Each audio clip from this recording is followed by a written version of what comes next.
How are you feeling physically? You took some shots in that game on Saturday. Yeah, I mean, it's November. Nobody's bodies are going to feel good. That's a countrywide thing for college football. So it's just taking our treatment seriously. But my O-line did an awesome job keeping me up this weekend, keeping me and our running backs in the backfield safe and healthy, allowing us to make some plays. So props to them. That was one of their best games of the year, so super proud of those guys. They balled. What ended up happening in the first half, though? I mean, your knee had to be drained. Like, was it a serious thing? Was it a typical, like heat of the moment game type of a thing? Yeah, just like a heat of the moment game type of thing. Just a little bruise. Just had to get drained. Nothing too crazy. Yeah. Gotcha. Beating Boise State. You talked earlier in the week about what that rivalry meant.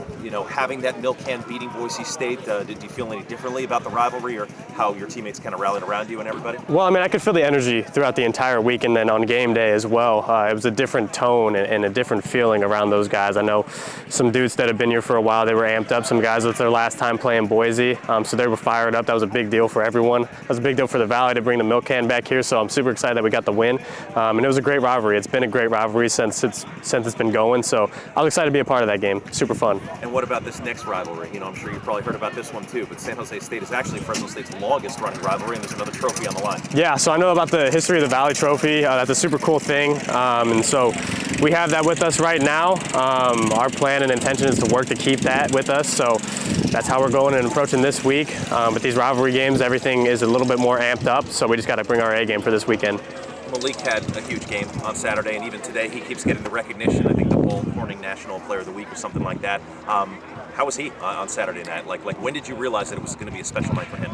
I think when we were getting ready for the locker room, I kept talking to him, and I told him before the game, I said, we're going to have the ball with about 5 minutes left. We're going to be up, and I was like, we're going to need to lean on you for a drive, and that's exactly what we did. So I talked to him about that after the game, but no, I knew that he was going to have a special night. That was a huge kick return. I mean, we needed that momentum shift and getting us amped for the halftime. We got to do a better job on offense, converting and executing and getting some touchdowns and things like that to help us out. But ultimately, that's how football goes. It's not going to be a perfect game. So all three phases of the game, you got to be able to win in those to be a great team, and that's exactly what we did on Saturday. So I'm proud of him, proud of our team, and the way that we fought and were resilient. So that was a great game. For sure, proud of that guy. What challenges, if any, do the Spartans present to your team? They present a lot of problems. It's a great team. They're rolling high right now. They're on a 3-game win streak. They play a very complex and also at the same time simple scheme, but they're going to do what they do good. They got some pressures that they bring. Everyone's going to bring their pressures on third downs and things like that. So they do what they do well, and they know their identity, so they're just playing at a high level right now. So that's what they bring. And you have a lot of depth in the wide receiver room. Can you speak on the depth and the traits that each wide receiver brings to you? Yeah, no, I think it's a testament to all those guys in that room and the way that they work, the way that they prepare and how they handle themselves in every single aspect of the game. In the weight room, it goes all the way back to winter workouts in the weight room and things of that sort. But I mean, Mac's a guy that he can fly. The thing with all these guys is they're going to be in the right spot. They're going to be able to catch the ball, and they're going to be able to make something happen when they get the ball in their hands. So it's a big trust factor within the quarterback room and the receiver room. So it doesn't really matter who we're getting the ball to. We know that he's going to be able to make a play. So that entire room is solid, and they're doing a great job this year. I appreciate those guys. And can you speak on Josiah Freeman? I feel like he's having like a breakout game last game, and then like his growth. Can you kind of speak on him and how he's grown? Yeah, he's developed a lot this year, and he's been coming into his own. A lot more confidence has been instilled in him, and just before he was getting the plays that he's been making and stuff like that and the catches, he's been blocking his butt off. So that's a testament to those guys as well. They block terrifically on the perimeter. So that just shows you that they're team guys. Nobody's caring about touches and things like that. They just all want to win. So that's our main goal, and everyone's locked in on that. But he's been doing a great job and been getting some more catches and targets and things like that, and he's been making plays.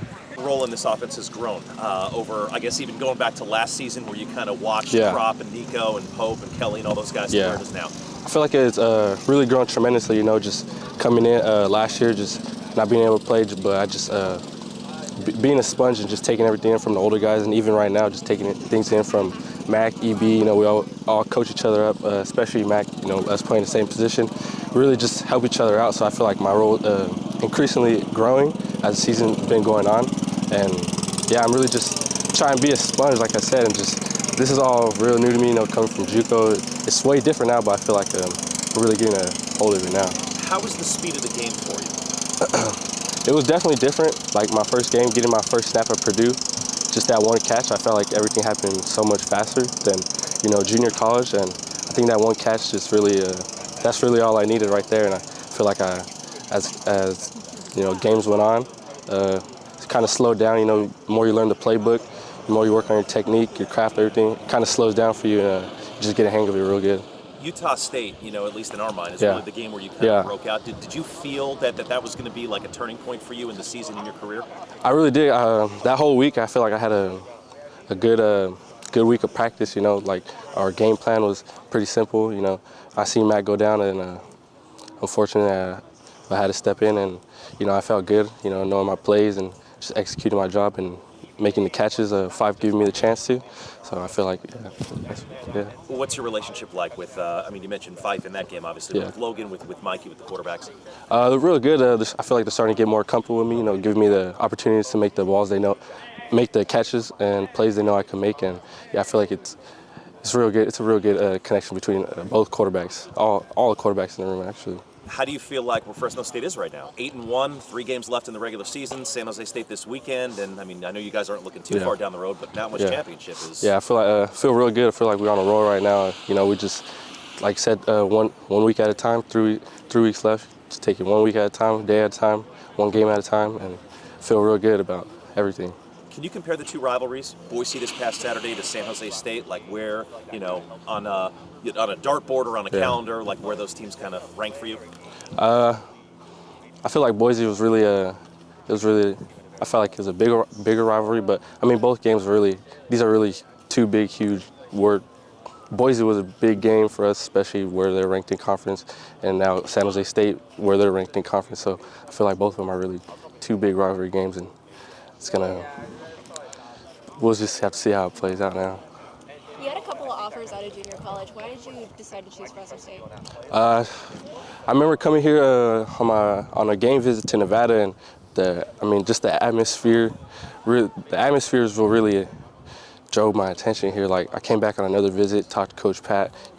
He talked to me about all the other guys before me, like Crop, Nico, everyone, how there'll be a last season there. So it was a new step for receivers to come in and take over their spots, and I really felt like I was capable of being one of those receivers to come in and step in their shoes and take over the role.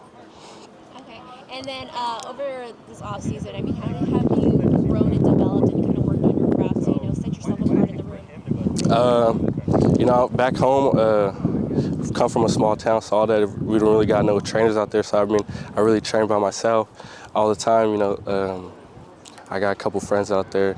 I didn't really work with no trainers, but I did as much as I could by myself. I would watch videos online, go train, stuff like that. I knew what I was capable of. I just had to put the work in, and that's what I did. Is there any wide receiver on the team or in years past that you kind of picked their brain a bit just to kind of learn from?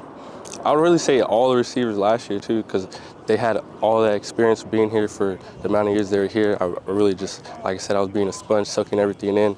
Crop especially, Ty Jones, taking stuff in from him, and still now from EB, Mac, everyone just still, getting to know the game. And what challenges, if any, do the Spartans present to your team? I feel like they got a really good secondary. We'll have some challenges from them at the corner position, but I feel like we really like our matchups on the outside, and we just execute our job, and we'll be in a real good position. How confident is this team going into this next couple of games? I feel like we're real confident right now, for sure. Like I said, we're rolling. I feel like we're rolling right now. Just taking one day at a time, executing our job, game plans, and we feel real good about our matchups all around, offense and defense. Why do you wear 19? It was the number they gave me when I got here, but I like it now. I wore 13 back in JUCO, but I like 19 now. I think it fits me pretty good. Time last week, you told us that you didn't like those guys, right? Boise State. So how do you feel about them now after you beat them on your home? I got the same feeling, honestly. Just the fact that we won, I feel more relief, for sure. How do you feel about San Jose State? Do you like those guys? No, I don't. Just the fact that I'm from Sacramento, and I actually didn't I didn't get the offer from San Jose State, so I kind of felt some type of way about that. And yeah, just being here this is going to be my 5th year. My 2019 we lost to them there, and so I'm 1-1 there. Hopefully we can go 2-1. When you say not getting an offer from there, is that a school that you would have considered coming out of high school if they had offered you? Most definitely, just the fact that it's up the street. I have a lot of family in the Bay Area, and yeah, my father actually went to middle school and high school. Half of his high school years in San Jose, so I would try to consider that as being somewhat like type of a home school nearby. So how do you view, because Boise is a school that Fresno State doesn't necessarily play every single year, but San Jose State is a school that you play every year. How do you view this rivalry, and obviously with the trophy being on the line now? Like you said, it's a trophy game, and it's always a chippy game with them. San Ho always comes out ready to bring it to us. It's always a hard-fought game, I should say. And they always have good athletic people, good running backs. I know Kyrie Robinson's been there. There's times I've been at Fresno, and he's a hard runner. And yeah, it's going to be a hard-fought physical game. You sick of seeing Chevan Cordeiro? You saw him in Hawaii, now you're seeing him again in San Jose State? It's a bittersweet moment. He's a great athlete, great quarterback, arguably the best quarterback in our conference. Like you said, we seen him in Hawaii. First time we seen him, he actually beat us on our home field. And we seen him last year. We got the better of him last year. So I know he has a chip on his shoulder, knowing that we're coming to his territory to try to knock him off. When you say he might be the best talented or most talented quarterback in the conference, what do you mean by that? What makes him such a good player and so scary for your defense? He's athletic. He can use his legs well. Like I said, he's arguably, besides Taylor Green or any other quarterback in the conference, he uses legs. He scrambles out of the pocket. He's not a guy to slide or dive on the ground. He's going to fight for the extra yards. He's going to make a move. He has a finesse game to him, and then he has a cannon. He's accurate. He can throw the long ball, and like I said, he's most dangerous on his legs. Last year you played San Jose, needed to win in order to win a championship. This year you played San Jose, need to win in order to probably win a championship. Just compare how different these teams are though between both games, this year and last year. Last year I would say they had more of a athletic receiver background with Elijah Cooks. He was a great well-rounded receiver, could go get the high ball. This year they got, I want to say his Nick Nash, former quarterback, and he's kind of the same type of prototype receiver, kind of like Elijah Cooks. They still have the same running back, and they have most of the O-line from last year as well. Physical guys, they're going to maul you. Just the fact that, like everyone's saying, it's a rivalry game, so they're going to bring it to us, try to out-physical us, and try to stay on schedule. Are you guys as hungry this week as you were last year when you faced them? Because last year you guys were really hungry in that second win of the season. Oh, most definitely more hungry. Just the fact that we got a target on our backs, we're still fighting to try to get the #1 spot, try to control our own destiny, try to make it to the championship game. Not only make it to the championship game, try to conquer it, and try to hopefully win out and get it back here at Bulldog Stadium. Oh, Valley Children's Stadium. What worked well in limiting Cordeiro? Not just throwing, but also running. I want to say it was our game plan last year. Our game plan, Coach Coyle came up with a great game plan, and then we executed it. And we had a guy named David Perales going after him as well. I'm not saying we're missing. Obviously we're missing a guy like David, but we got guys to fill his shoes and try to contain him as well. What do you think about what Devo did last week, getting that huge sack on 3rd down? Oh, it was big. Just knowing that Devo came free and quarterback was small, so he had to kind of line him up and try to get him on the ground, and he hit him pretty hard. Devo said his eyes got wide. He hit him pretty hard. That's a D lineman's dream, just to get a clean shot on the quarterback, and he got his opportunity and he made it happen.